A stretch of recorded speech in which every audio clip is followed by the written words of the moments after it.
आपल्यासोबत सुनील प्रभू देखील जोडले गेलेले आहेत। सुनीलजी, आज आपण पाहतोय ठाकरे बंधूंची पुन्हा एकदा भेट घडतीये। शिवतीर्थावर उद्धव ठाकरे गेलेले आहेत। राज ठाकरे यांच्यासोबत चर्चा चालू आहे। गेल्या 20 मिनिटांपासून चर्चा चालू आहे।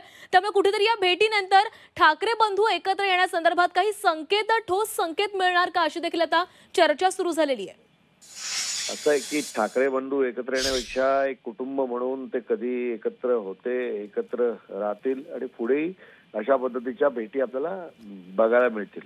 परंतु आता येणाऱ्या मुंबई महानगरपालिकेच्या निवडणुकीसंबंधी दोन बंधू एकत्र येऊन, दोन पक्ष एकत्र येऊन निवडणुका लढायच्या यासंबंधी सुतोवाच अनेक वेळा झाले। तर त्यानुसार आजची बैठक जी असेल ती कौटुंबिक देखील असेल, राजकीयदृष्ट्या देखील असेल आणि त्यामुळे जे राज ठाकरे साहेबांसोबत बाळा धानगावकर साहेब असतील किंवा माननीय पक्षप्रमुख उद्धवजी ठाकरे साहेबांसमोर संजय राऊत असतील, ही सगळी मंडळी आज यावर प्राथमिक चर्चा करतील असं मला वाटतं आणि त्यामुळेच आज ही बैठक असेल।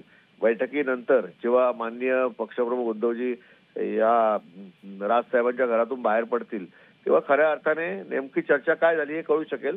पण महाराष्ट्राच्या दृष्टीने एक चांगलं पाऊल हे पुढे टाकण्याचं काम हे दोन्ही बंधूंकडनं होतंय असं मला वाटतं आणि त्यामुळे महाराष्ट्राच्या राजकारणाला एक वेगळी कलाटणी या निमित्ताने मिळू शकेल असे माझं प्रामाणिक मत आहे।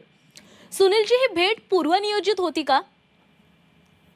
आता असं आहे की दोन बंधू जेव्हा एकत्र भेटतात तेव्हा एकमेकाशी बोलले असतील किंवा मी आज येतो आहे किंवा आपल्याला भेटायचं आहे, पूर्वनियोजित असणार, याच्यामध्ये तर्क वितर्क असू शकत नाही। जेव्हा दोघांचं संभाषण चांगल्या पद्धतीने झालं असेल तेव्हाच ही सगळी मंडळी भेटायला गेली असतील। सुनीलजी, ठाकरे बंधू एकत्र यावेत अशी अनेकांनी खरं तर इच्छा व्यक्त केलेली होती ज्यावेळेस तो मेळावा पार पडला। त्या मेळाव्यानंतर चर्चा तर सुरू आहेत, मात्र अधिकृत घोषणा अद्याप झाली नाहीये।